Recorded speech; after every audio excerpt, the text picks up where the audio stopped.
Bakit ba hindi mo lang ipaubayan sa mga tao nyo? You know I'm allergic to horses. Albert, kung ayaw mo sa mga kabayo ko, umalis ka. Bakit ba ang sungit mo? Pwede ba? Sa ibang araw na lang tayo mag-usap. But I need to talk to you. What about? Gaya nga ng sinabi nila, kung saan tayo titira. May plano kasing lumipat ang Kongreso sa Ross Boulevard. At kung matuloy ito, baka sa Makati na tayo titira. Tinatanong mo sa akin kung saan ko gustong tumira? Eh, hindi mo pa nga tinatanong sa akin kung kailan ko gusto magpakasal? Maliliit pa lang tayo. Alam na natin na matutuloy din to balang araw. So, it's time. I did say I'd marry you, Albert. Wala naman ako naging boyfriend in all my 20 years kundi ikaw.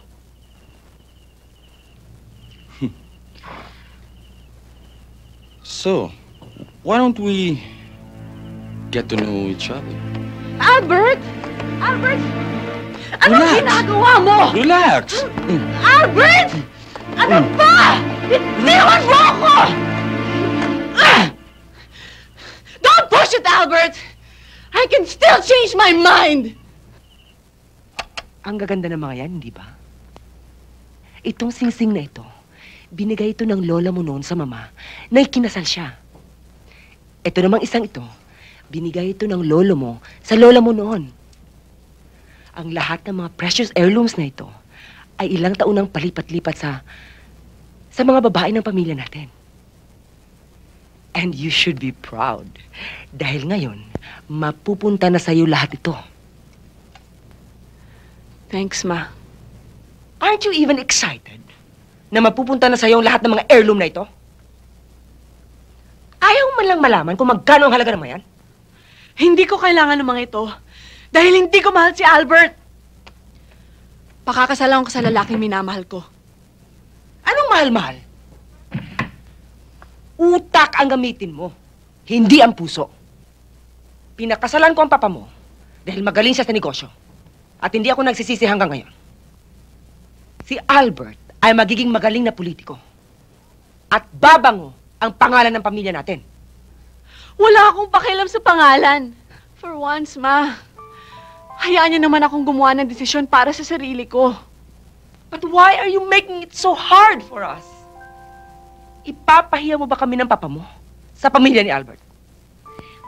Maliliit pa lang kayo. Inarrange na namin ang marriage na ito. Wala na tayong magagawa pa. Ma, hindi kami compatible ni Albert. Iba ang gusto niya, at iba naman ang gusto ko. I've heard enough of this. Whether you like it or not, we'll push through with the wedding. Ako ang masusunod.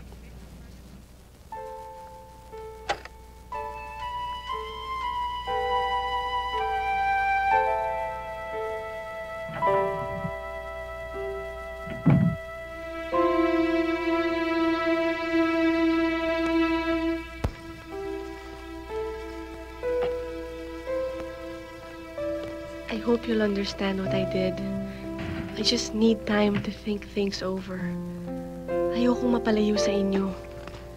Pero kung hindi ko gagawin ito, baka lalong sumama ang loob natin sa isa't isa. Magpapakasal ako at the right time, to the right man.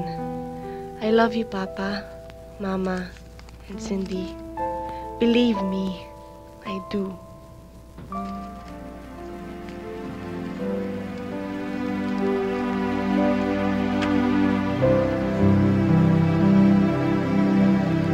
Gusting! Gusting, look!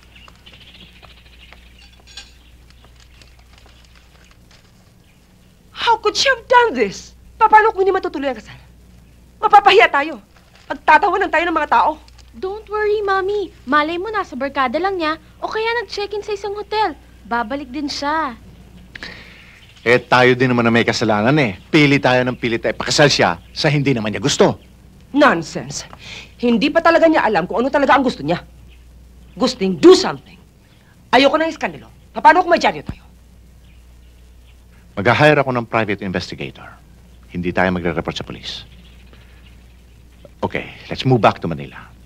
Mas madali natin siya mahanap kung nandun tayo.